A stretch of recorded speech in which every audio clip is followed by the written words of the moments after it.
Et salut tout le monde, c'est Kaikit. On se retrouve aujourd'hui pour la 7ème et dernière semaine de saison régulière de la Hades Draft League. On se retrouve donc pour cette dernière semaine. C'est la dernière chance pour certains pour aller chercher des maintiens, pour aller chercher des qualifications en playoff potentielles. Et surtout pour moi, je vois enfin le bout du tunnel avec des matchs assez compliqués à regarder quand même. Mais bon, c'est pas grave. Aujourd'hui au programme, deux nouveaux matchs. Tout d'abord, JLS, donc Overwatch is Better, contre Dragon Soul 7. C'est un match simplement de Division 5. Et d'un côté, on a donc Dragon Soul qui est en 5-1. Qui, Dragon Soul qui est en 5-1, qui a assuré sa qualification, mais qui doit encore aller chercher la première place. Il va affronter, donc, enfin, il joue contre Iolix à distance pour la première place. Iolix qui a gagné son match de Week 7 1-0. Ça signifie que si Dragon l'emporte, Dragon repassera premier et donc il pourra flex un petit peu et dire qu'il a marché sur sa poule. Du côté de JLS, c'est un petit peu plus compliqué parce que JLS est actuellement en 4-2, mais une défaite, pardon, pas en 4-2, j'ai rien dit, il est en 3-3. Et une défaite, bah, tout simplement, pourrait l'envoyer au fond, hein. Alors qu'une victoire le permet de se qualifier. Enfin, une victoire lui permet de se qualifier pour les quarts de finale et donc avoir une chance de jouer la montée. Pour la division 4, on aura donc Xenomium contre Hyperbole. Et oui, malheureusement, je me ferai pas avoir par le pseudo. Même si, bon, le pseudo d'Hyperbole, j'espère quand même l'avoir à la fin du match. Ce match-là, c'est un peu moins serré parce qu'on a tout simplement donc Xenomium qui est, si je ne me trompe pas, en 5-1 avant ce match. Donc Xenomium en 5-1, ça assure une qualification et même ça assure une première place parce que c'est tellement serré derrière, c'est tellement stacké, c'est-à-dire on a Dumbat contre MP5 et on avait donc je crois MP5 en 4-2 et Dumbat en 3-3. Flavo, qui, si je ne me trompe pas, était en 3-3. Non, il était aussi en 4-2. C'est tellement stacké et les gens s'affrontent entre eux que bah, au final, même en étant en 5-1, ça assure une première place. Donc c'est le même qualifié d'office. Hyperbole, lui, par contre, a besoin de cette victoire. Et je crois que même une victoire ne passait pas pour Hyperbole. Parce que tout simplement, donc il y avait avant le match, je vais pas spoil, hein, mais avant le match, il y avait moins 6 de GA. Et même quand tu es en 3-3 avec moins 6 de GA, c'est compliqué de rattraper. Surtout que devant, il n'y avait que du GA positif. Je crois que vraiment, même s'il prenait des 6-0 devant, je crois que même Flavo qui était quatrième, si je me trompe pas, avant la week 7, je crois que même s'il prenait un 6-0, bah, il pouvait pas être rattrapé. Donc Flavo qui était éliminé. Donc match sans grands enjeux, sans enjeux. Pourquoi je prends ce match du coup? Parce que c'est l'un des seuls potables que j'ai trouvé en Division 4 cette semaine. Enfin, il y avait Mushroom contre Reims qui était un match pour espérer se maintenir. J'aurais pu peut-être en parler. J'avais pas trop envie, j'avais quand même envie de voir les monter. Dumbat contre MP5, c'était un match qui était intéressant jusqu'à ce qu'on voit qu'ils aient joué un National Dex. Et que donc, bah, en National Dex, il y a un Pokémon qui avait pas, il a cliqué toxique, MP5 a cliqué toxique alors qu'il aurait pas dû. Et bah, du coup, ça lui a fait auto-lose la game. Dans l'autre pool, il y a eu aussi eu deux Activity Wins qui ont été drop. Alors, dont un match qui était assez important pour la montée quand même entre Matt la Tomate et Akeras, qui ne s'est malheureusement pas joué. C'est dommage. Et Case contre Buddies, pas hyper intéressant. Ansem contre Smokey. Ansem, on a déjà commenté la semaine dernière. Enfin voilà, il n'y avait pas grand chose à voir en Division 4. Division 4 pire que la Division 5. Et c'est donc pour ça qu'on va commencer par la Division 4. Xenomium contre Hyperbole. Xenomium nous a ramené le Rotom, le Iron Moss, le Excadrill, le Palafin, le Uxie et le Chestnut. Alors du côté de Hyperbole, on a Donphan, Alomomola, Serperior, Cobalion, Grottelmorph et Iron Crown. Original, le double Cobalion, original. On est parti tout de suite avec un lead Uxie qu'on avait Momola. Assez étonné de ne pas avoir un lead Palafin pour pouvoir le transformer. Ça va coffre le Alomomola, why not. T'enlèves des bots, c'est pas mal. Le mug qui arrive, on va recoffre le mug, ça va quand même faire mal, la sauveste et le coffre qui part du coup, forcément ça s'échange les coffres en début de game. Voilà, début de game plutôt classique, ça return pour aller sur le Excadrill, Excadrill qui va pas kiffer. Ouh, le Excadrill qui aime pas du tout, et qui perd une Choukaberry. Choukaberry, assez étonnant quand même au vu de la team d'Hyperbole. Assez étonnant de voir une Chouka Berry, j'aurais plus vu peut-être une Chopple pour Cobalion. Alors que bon, la Chouka Berry pour Donphan, c'est quoi? Parce que tu peux spin face à Donphan. Je sais pas trop. En tout cas, ça va retourner sur l'Omomola sur sûrement les rocks. Ouais, voilà, ça a posé les pièges de rock. Ça va ensuite aller sur le Chestnut Flip Turn. Le Chestnut qui va arriver le casque brut, mais Alomola s'en fout. Et c'est Iron Crown qui arrive. Iron Crown qui active son booster. Ça peut faire très peur. Boost speed du coup pour l'Iron Crown qui va tenter un setup tout simplement sur le Roar. Et là, c'est très bien vu de Xenomium. Très bien vu d'avoir cliqué Roar. Ça lui permet donc d'éviter des emmerdes. Surtout qu'en plus, le Chestnut a quand même un bon match-up overall. Hein. Je crois qu'il n'y a que vraiment l'Iron Crown et peut-être le Serperior. J'ai pas parlé des Terra, je viens de me rendre compte, mais bon, il y a un Terra Ground du côté du Serperior et aussi un Terra Ground du côté du Iron Moss. Les deux sont Terra Ground, donc bon, pourquoi pas. Du coup, c'est. Ouais, non, franchement, le Roar qui est bien joué. Ça permet un pont, ça envoie d'enfants, ça va spin, donc ça va accepter de prendre le Rocky Helmet. C'est un peu dommage, mais bon, enfin, dommage, oui et non. Il avait rien de mieux à faire. Je pense que les Rocks pouvaient peut-être se permettre de les garder, mais en vrai. Dans tous les cas, moi je pense que j'aurais tenté un petit Hard Serperior à ce moment-là. Parce que, enfin, t'as l'info du casque brut, les rocks, t'es pas non plus hyper weak. T'as Momola qui a régène, Cobalion, il double, enfin, il prend 3% sur les rocks, Iron Crown il résiste. Mais que pour Muck, ça peut être chiant, et Donphan, j'ai pas fait gaffe s'il y avait les bots sur Donphan. On va vite regarder ça. Je reviens juste en arrière pour voir s'il y avait bien les bots ou pas. Il y avait bel et bien les bots. C'est dommage de pas être allé directement sur Serperior. Mais pourquoi pas, surtout qu'en plus derrière, vous allez voir que Chestnut ça apprend aussi les picots. Et donc forcément ça va reposer les picots. Et ça va reposer une Vampigraine. Ah, je suis pas fan de pas fan de cette Vampigraine. Est-ce qu'il espérait être plus lent? C'est possible. C'est possible que Xenomium espérait être plus lent que le Alomomola, parce que je pense que Chestnut n'a pas de speed. Sauf que visiblement le Alomomola est 0 IV speed, nature moins speed pour pouvoir faire un slow turn. Ou alors peut-être que le Chestnut a un peu d'invest et je suis un connard. Mais dans tous les cas, enfin, si t'as de l'invest en speed, je pense qu'il y avait mieux à faire que de taper des shields. Bah, genre taper ton attaque offensive pour au moins faire de petits dégâts. Visiblement c'est pas Woodhammer, parce que je pense que sinon j'aurais cliqué Woodhammer. Mais je sais pas, au moins peut-être gratter un petit peu de dégâts sur la Lomomola, mais bon c'est pas grave. Un tour qui sert un peu à rien malheureusement. Ça va retourner sur le Iron Crown, et là par contre l'Iron Crown il va pas se faire avoir deux fois. Il va taper, ça va aller sur le Uxie, ça va laisser mourir le Uxie. Pourquoi pas? Ça aurait pu, je pense, aller sur Rotom, mais derrière ça aurait pu être compliqué. Dommage de pas être allé sur Rotom en vrai. Mais je pense que Rotom t'en as quand même besoin. Donc pourquoi pas? Non, en vrai ça va. T'aurais pu aller sur Rotom, mais ça se fait. Pourquoi pas? Ça va aller sur le Iron Moth. L'entrée du mec, le mec qui a perdu la vie. Ça peut faire mal, et ça va faire mal. Ouah, 40%. C'est quoi ces dégâts? Bah du coup ça veut dire que c'est soit le Muck n'a pas de bulk, ça m'étonnerait comme il est AV. Ouais non, je pense que c'est un lunette choix, je pense que c'est un Moss lunette choix. Et la danse du feu forcément qui a fait mal, en plus il a drop. Petit Shadow Sneak pour venir gratter quelques petits dégâts, c'est toujours ça de prix. Et voilà, ouais.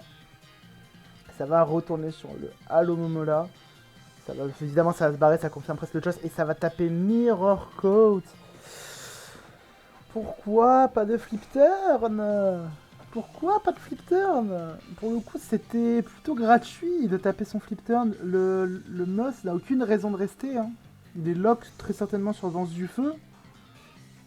Même à plus 2, jamais il te fait trop mal. Enfin, en vrai, il aurait pu chip un peu, mais... Pourquoi? C'est dommage de ne pas avoir tapé flip turn. Bon, ça va le taper maintenant, du coup, ça passe. Aller sur Rotom et le Serperior qui peut faire très mal, c'est le Chestnut qui rentre sur le terrain. La Leafstorm qui va faire 26%. Ah ouais. La double 55% la deuxième du coup. Chestnut n'était pas investi. Attendez, je vais vite voir ça. Est-ce que Chestnut était investi pour pouvoir tanker un Leafstorm? Ouais, c'est que Chestnut n'est pas full SPDF. C'est dommage que le Chestnut ne soit pas full SPDF. Bon, ça n'était pas non plus incroyable, mais ça prenait quand même moins de dégâts sur un full SPDF. C'est dommage du coup. Mais bon, ça. Du coup, le Chestnut qui avait un bon match-up. Et du coup, Chestnut vient de mourir. Je vais pas dire bêtement parce que ça allait être chaud. Hein. Serperior fait mal à la team adverse. Hein. Le roar quand même, ça permet de limiter la casse. Bien, c'est bien vu quand même ce roar. Mais là, forcément, là, il faut laisser mourir le Chestnut. Le body press qui va gratter avec des dégâts de Rocky. C'est pas dégueu. Ça va aller sur le Iron Moth. Forcément, ça va entrer sur la Lomomola et ça va retaper une danse du feu crit. C'est dommage. Double danse du feu là, cette fois-ci. Ça fait 25%, donc ça aurait fait 50% tout à l'heure. Et le flip turn, tu peux le prendre. Je préfère le prendre. C'est dommage, d'avoir pris cette barre.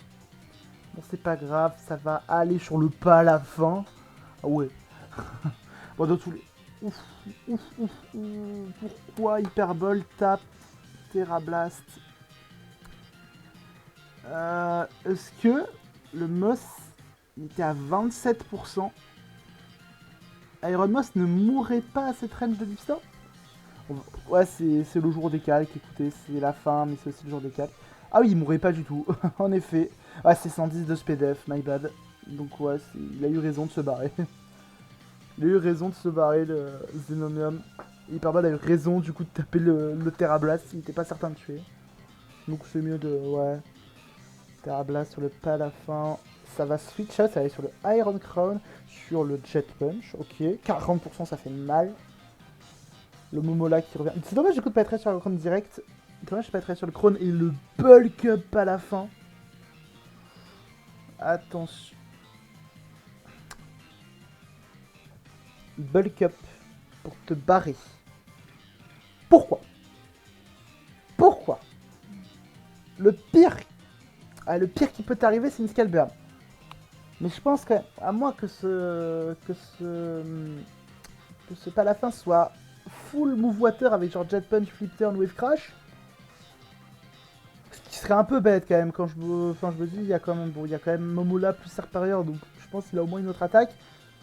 Pourquoi se barrer? C'est dommage, surtout que pour le Momola il est arrivé quoi, Flip Turn, Mirror Coat. Ça va en plus. Oh, ça voulait sacrifier le Iron Crown. Oh, c'est dommage de t'être barré comme ça. Le Psy Shock qui fait mal. Et la cage éclair. Bon. Cage éclair, ça a voulu anticiper un switch in. Bah non, pas Serperior, parce que Serperior était à Terra. Ça a anticipé quoi? Ça a voulu anticiper un Cobalion?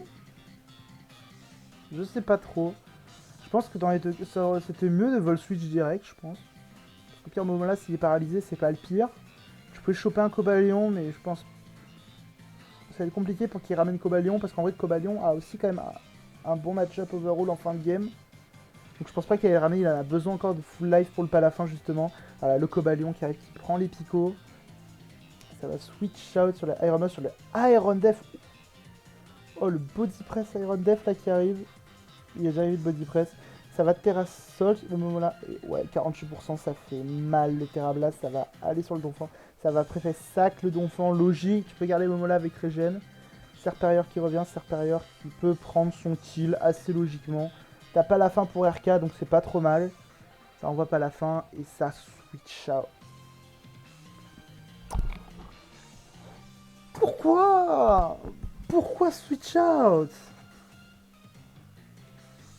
Pourquoi ce switch out? Bon là, Serperior prend son kill, c'est normal. Mais là... Qu'est-ce qui t'empêche de taper Jet Punch? Le Cobalion, il prend cher quand même, parce qu'il prend le Pico plus le Jet Punch. Il aime pas trop. Je crois qu'on a vu avant, il a pris un Jet Punch, je crois, le Cobalion avant. Là, il a juste pris un Volt Switch. Attendez, je reviens juste un petit peu. Ouais, non, il a juste pris un Volt Switch, il a pas pris de dégâts. Mais là, tape Jet Punch. Pourquoi tu vas sur le palafin? Enfin, sur le palafin, sur le Rotom. Là, t'es obligé de taper Jet Punch. C'est quoi que t'as voulu anticiper, là? Je sais pas trop, c'est pas grave. Bah, du coup, voilà, tu perds ton Rotom Wash bêtement, alors qu'en vrai, Rotom Wash, il était sur mon full def. Il sert énormément contre le Cobalion. Ça tape Endure. Storm. Pourquoi ne pas l'avoir fait avant? Pourquoi ne pas l'avoir fait avant? Je comprends pas. Tu le fais avant, tu peux spammer tes Jet Punch. Et surtout, tu gardes ton rotom. T'as besoin de ton rotom pour le Cobalion. Je pense que t'avais pas besoin d'être à plus 2 pour prendre le kill. Hein. Le Cobalion qui a 65%. Ah, il prend 55%. Il aurait pris 30%. Regardez. Là, le Cobalion à plus 2, il a pris 55%. Il aurait pris 30%. Merde. De toute façon, vous avez compris la fin de la game. De toute façon, vous avez vu Cobalion qui rentre. Donc, c'est Cobalion qui va clean la game. Mais là, regardez. Là, sur ce tour. Sur ce tour-là, là. Au lieu de sac le Rotom. Tu tapes Jet Punch. Le Serpelleur, il meurt. Le Momola, il est à 50%. Tu lui remets. Il prend le Pico, il passe à 40%. Tu lui remets quand même des dégâts de gratte. Hein, donc ça commence à être chaud pour lui. Et le Cobalion, il prend 25%. Donc il prend les Picos. Enfin, il prend le Pico, il prend 25%. Franchement, il y avait mieux à faire. Pourquoi ne pas taper de Jet Punch? Pourquoi switch out? Je comprends pas. Si Zenobium, tu passes par là, si tu peux expliquer en commentaire pourquoi t'as fait ça. J'aimerais bien comprendre. Je suis preneur d'explications. La Leaf Storm, bah, forcément le Jet Punch qui va tuer et le Cobalion qui va clean cette game. Franchement, c'était un match qui était pas trop dégueu, mais vraiment il y a des plays que je comprends pas trop. Il y en a certains, je peux comprendre l'intérêt parce que t'as pas forcément toutes les infos. Mais là, à la fin, ce sac Rotom qui pour moi condamne la game, je sais pas trop pourquoi. Je vois vraiment pas ce que ça a anticipé du côté de Zenobium en voulant un switch out. On va mettre ça sur le compte du choke, hein, écoutez. C'est pas grave, on va passer vite fait sur le prochain match. Attendez, juste quand même, je vous ai pas dit, mais ouais, non, si je vous avais dit au début de game, avant la game, que Hyperball ne pouvait plus se qualif. Donc, on va passer sur le match intéressant. Dragon Soul contre Overwatch is Better, contre JLS. JLS a besoin de la win, Dragon Soul joue la première place. On va donc voir du côté de Dragon Soul, donc Infernape, Lando, Avalog qui suit. Donc, je disais, donc, on a donc le Sucking Galar, le Primarina et le Serpelleur du côté de Dragon Soul. Du côté de JLS, on a donc le Torna Incarnate, le Zoroark qui suit, le Latias, le Cryogonal, le Tentacruel et le Slitherwing qui peut Terra Dragon. On va y aller tout de suite. Lead Lando contre le lead Latias. Lead à peu près classique de côté. Tu peux check le laser glace et c'est un future side qui part. Tentacruel qui a un bon switch in à Primarina. Ça va taper Flip Turn pour envoyer un truc qui menace un peu un Serperior. Serperior qui va poser le light screen. Light screen sympa, du coup tu prends moins cher du future sight et tu peux en plus poser tes deux screens avec 8 tours, pourquoi pas. Il faut un truc pour setup derrière, le Lando qui arrive sur le flip turn. Je suis moins fan de ça, mais bon c'est pas grave. Le Latias qui rentre sur le terrain, le future sight qui est cliqué et le demi-tour qui fait de bons dégâts. Le Latias qui avait reveal les leftos, non même pas, bon maintenant il vient de les reveal. Pourquoi pas, bon future sight, le Slowking qui arrive, Cryogonal qui rentre et le Slowking qui a tapé Nasty Plot, oula. Là ça fait très peur, le Slowking Galar, Nasty Plot fait super mal à la team de JLS. Ça a envoyé Cryogonal très certainement pour vouloir checker le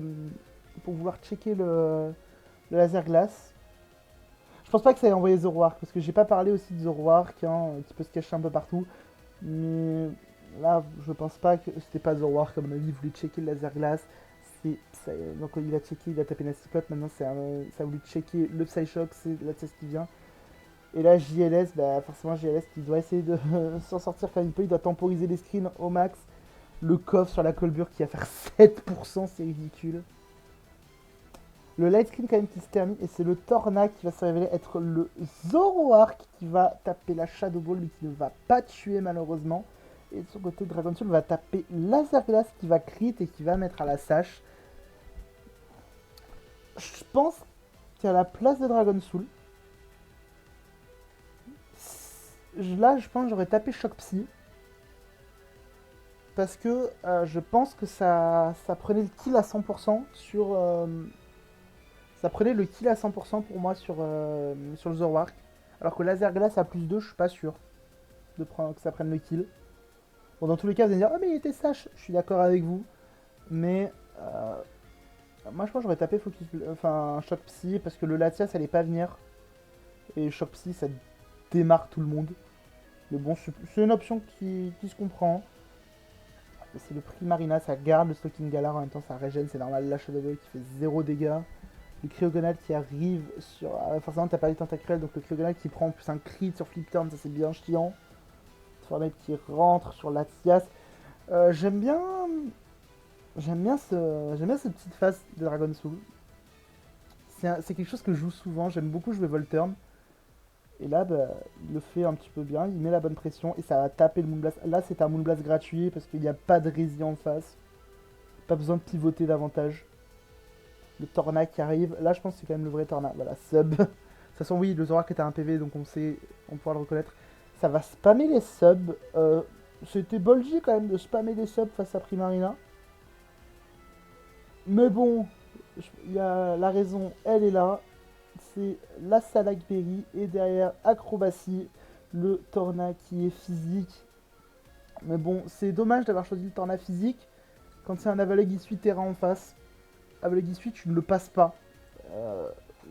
Tu ne le passes pas en fait sur le physique.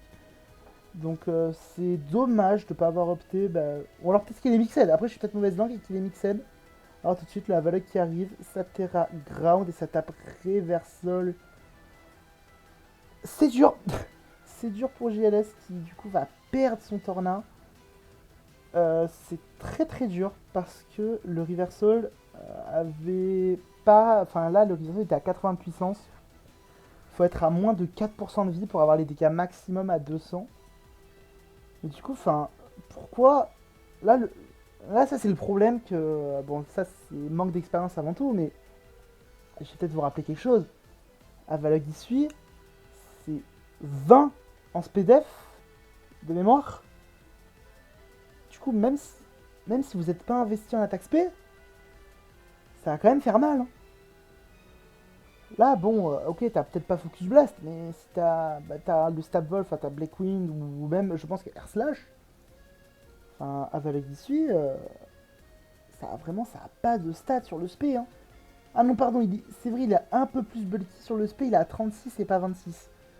Ah, my bad. Mais quand même, là, cette mixed, ça passe à Avaleg Isui. J'en ai vu beaucoup d'Avaleg Isui cette saison. J'ai vu beaucoup de personnes se casser les dents dessus.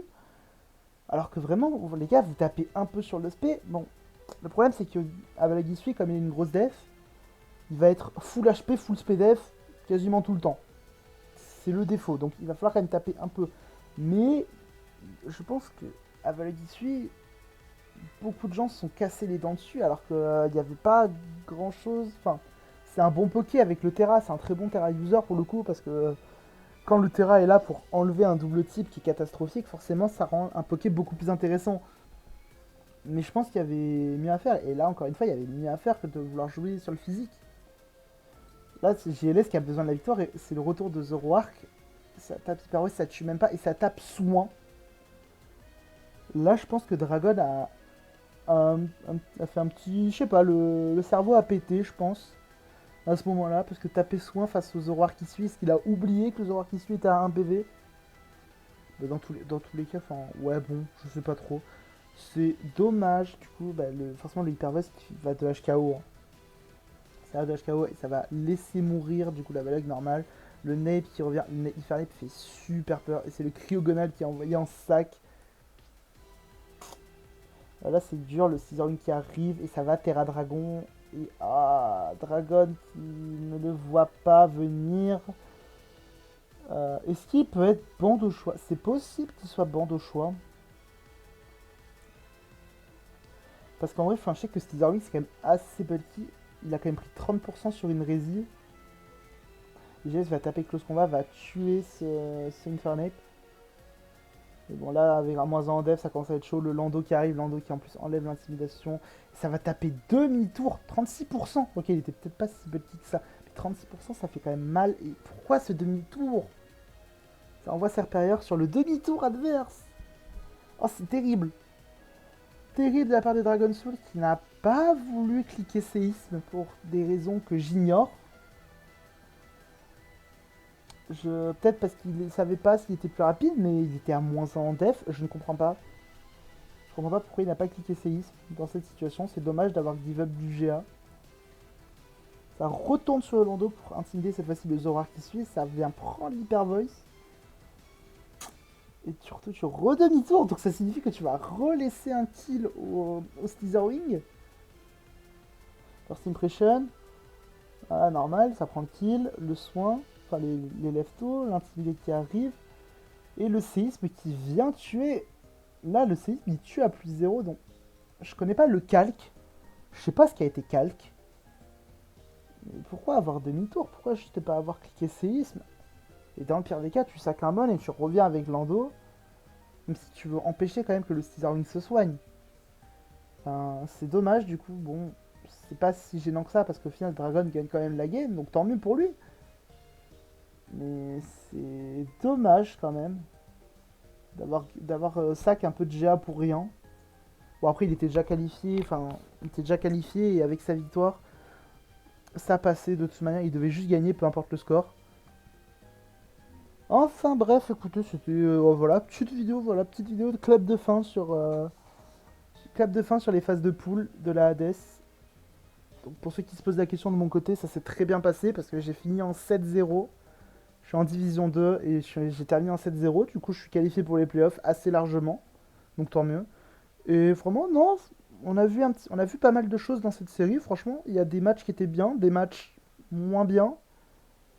J'ai eu des retours de certains d'entre vous qui étaient contents quand même que je passe quand même du temps à essayer d'expliquer les erreurs au lieu de juste les pointer du doigt, essayer de dire ce qu'il aurait fallu mieux faire ou quoi. Donc ça me fait très plaisir quand même d'avoir des retours des joueurs concernés. Et ben maintenant que cette phase de poule est terminée, on va donc pouvoir passer au quart de finale avec évidemment les matchs pour la montée. Ce sont les matchs les plus importants de la saison malheureusement, c'est les quarts de finale le plus important. On verra ce que ça donne la semaine prochaine. D'ici là, portez-vous bien. C'était Kaikit. Ciao tout le monde.